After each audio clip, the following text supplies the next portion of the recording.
Centralia, Illinois is tiny. 10,000 people in the town.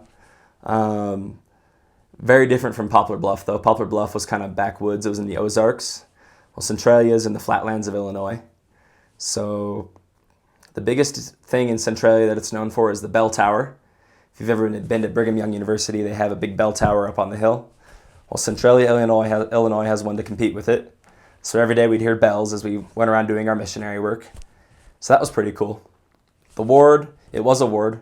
Our bishop was a farmer. Great guy.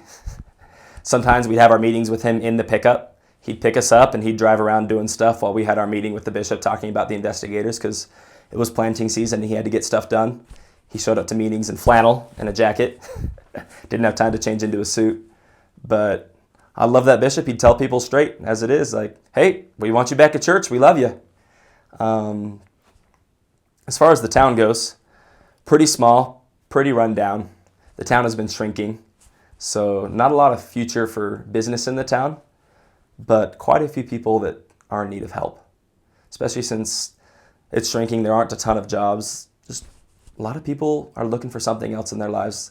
Since they're not so successful, they're open to listen to the gospel. Centralia, well, I was only there for one transfer, but in the year before I got there, it was the highest baptizing area in the mission. I think they had 38 baptisms in a year in that ward, and there were 2 sets of missionaries there. And for St. Louis Mission, that's huge. That's tons. So Centralia is a good ward, really good at reaching out to people, very down to earth. I loved it.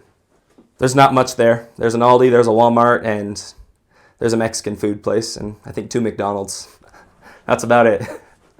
So if you're there, focus on the missionary work because there's not much else, which is good because that's why you're there.